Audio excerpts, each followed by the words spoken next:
Okay, guys, it's Friday. Going to check the axe scruff, see if there's anything in the traders clinic, and see what we can find. So let's have a little look. Yep, Friday dances coming in. A little bit of the canals today. I love all that sort of stuff.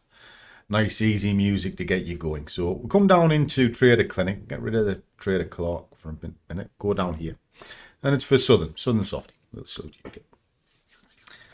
How do I word this?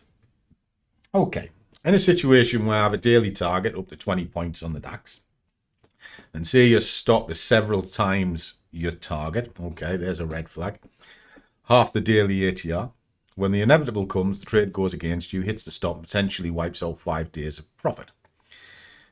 Is it a case of just accept it and move on, or start using madness to potentially minimize the overall loss, or get out earlier, when you know that it's wrong? All right. This is one of the big misconceptions of trading.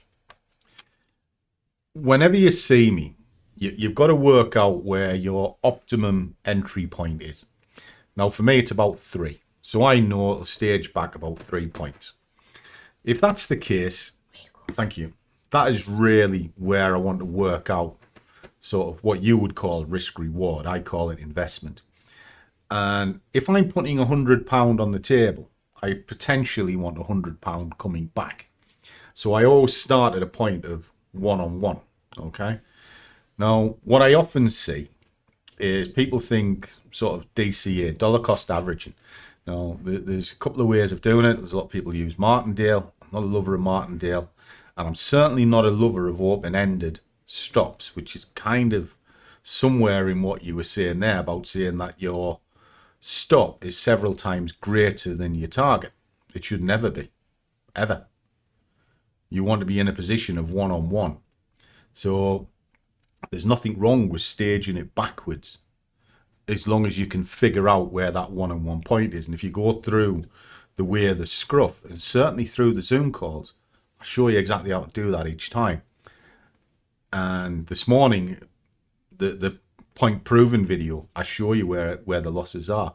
They're very minimal compared to my wins.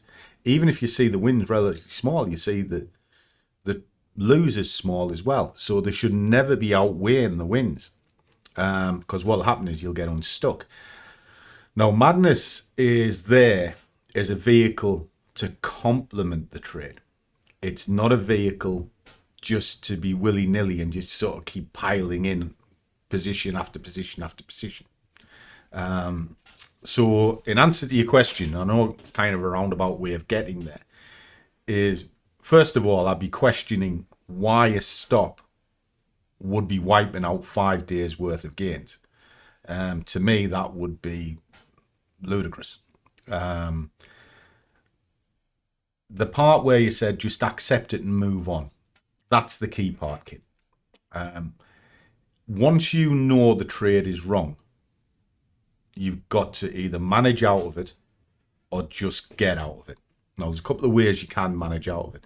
That's what madness is for. It's there to capitalize on a trade moving against you, but the rules inside it, 1, 2, 3, target, 4, get out where you got in, 5, just get out. They're there to stop you blowing the account. Then it's all staged to make certain that your losses don't massively exceed your wins. They should be there or thereabouts all the time. So I do think it makes sense. But if you're wrong on direction, just kill it and do your assessment at the top of the hour. You know, so look at it. Oh dear, I've got direction wrong. It's going the other way now. Fine, just get out. If you try and fight the market at that point, you're already on a losing battle. And you're better off losing 20 quid than trying to fight the market and suddenly see that 20 quid is 300 quid. You know, that's just daft. So, yes, when you're wrong, just get out. There's nothing wrong with having a daily ATR as your stop, but work out where your stages are, that the profit is also half an ATR, if that's what you're working to.